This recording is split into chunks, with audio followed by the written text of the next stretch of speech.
Word on the street. Word on the street. Word on the street. Word on the Hi, street, Babs. people. Good morning and welcome back from Morocco. Thank you. Good morning. It's nice to be back. I'd like you to meet Rose. She just dropped off her bike at College Street Cycles. Hi, Babs. Oh. Nice to meet you. Hi, Rose. Nice to see you. So, Rose, what's the word on the street this morning? The word on the street is that I put my bike at College Street Cycles because this morning I tried to go to class and I had a flat tire. Ooh, I hate that. I know. But they were super friendly and they told me to come back in 30 or 40 minutes.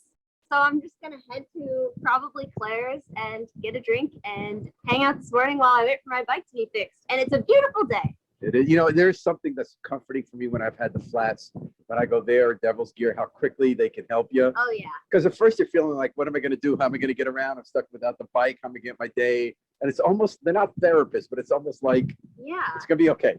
Yeah. He said usually it's even quicker, but Monday mornings they're busy. I already saw like 3 people come in just in the time that I was there. Wow. So, Rose, you go to school where? I'm a med student at Yale. You're a med student. What Yeah, year? I'm a first year. How's that going? It's great. It's very hard. I went here for undergrad also. It's very different from undergrad, but it's good to be back. So med school, is it like law school where the first years they really kick you? Like that, you get to that first year, you're going to be okay, or is it not like that? You know, it's just the first year and a half is all classes, like in the classroom. And then after that, it's mostly clinicals in the hospital. Mhm. So right now we're just learning a lot of basic science. Do you want to hear a fun fact that I learned? Yeah. So right now we're learning about the digestive system. Did you know that 30% of the acid in your stomach is produced just by you smelling or seeing or thinking about food? Really? Yeah, you don't even So have it's to eat for the digestive? acid to start. Wow. Did Yeah. you know that, Babs? No. So 'Cause you and I have put a then, lot about our digestive systems, I know. is there some correlation to that for weight loss? Like, so is that why I'm fat? Because I can smell and see? You know, I don't think the amount of acid in your stomach affects weight loss. All right. But Does it affect all the stuff we're learning about the gut biome? We're learning that there's all these mysteries we've yet to solve about our health that comes from our gut, right? Yeah. And the almost infinite number of bacteria and stuff in there, right? yeah, we haven't really gotten to learning about that part yet, but I have also like heard about that and read articles about it. So, It's very Rose, what cool. kind of doctor do you want to be? Ooh, I'm not sure yet, but I'm thinking internal medicine, actually maybe gastroenterology. So I So really we're like talking the current about this. unit. Yeah. We are talking about this, okay? Because, you know, Babs and I might be seeing you in a few years. So what are you talking about gastroenterology? What are you going to get at Claire's? What's your favorite thing to get? Ooh. You know, I haven't been in a long time, but I already had breakfast. So I think I'm probably just going to get like a nice decaf latte. I had a feeling you're going to say about latte. I don't know Yeah. why. Soy latte or milk?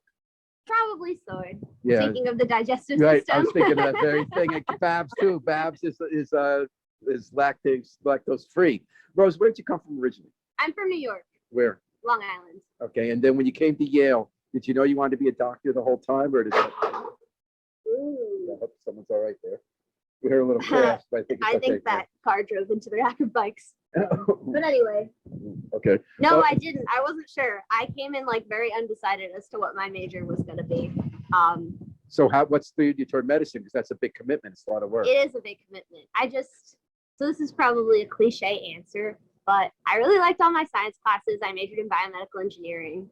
That's not cliche. That's cool. But I didn't want to like be an engineer because I feel like then you don't like, you know, get out into the world and like talk to people and meet people. And I like getting out to the world and talking to people and meeting people, which is why I said yes to talking to you about this radio thing. Yeah. So I felt like, you know, being a doctor would be a good career that I would like a lot and find fulfilling. So if you're in internal medicine and you're talking about people's gut biomes or gastroenterology, will you be talking to them every day? You'd be the kind of doctor who would come in and talk to you about what's going on with the gut, and then you prescribe, or you do surgery, or what? Probably the kind that talks to you. Mhm. I would hope I would get to talk to patients. If I wanted to be a surgeon, I don't think I want to be a surgeon because I don't like our anatomy class. And you know that there are all these pressures on doctors like that now. You don't get as much time to talk to the patients Oh, with the yeah. insurance companies, and now AI is on the. How's Yeah. that going to affect you? Good question. Honestly, I think that doctors are probably one of the last professions that are going to get replaced by AI because, like, you don't want to hear that you have cancer from a computer. Like you want to hear that from a real person. And I Or feel you don't like- want to hear it, but at least if you have to hear Yes, yes. it. I mean, I feel like the human touch is really important in like the medical field. And I guess my optimistic view is that I think AI will be able to really help doctors, like in dealing with large amounts of information coming in, especially with like large amounts of like lab data. And as like genomic data becomes more relevant to people, and then parsing all of that data. But I don't think we'll be replaced. I think So we it'll help. inform your conversations. Yeah. So what kind of bike do you have? I have a Live A-Light. LIVE? LIV is the brand. It's like the brand's Giant, but it's like the women's version. Was this a Chariot? No, that's a a Fuji. yeah.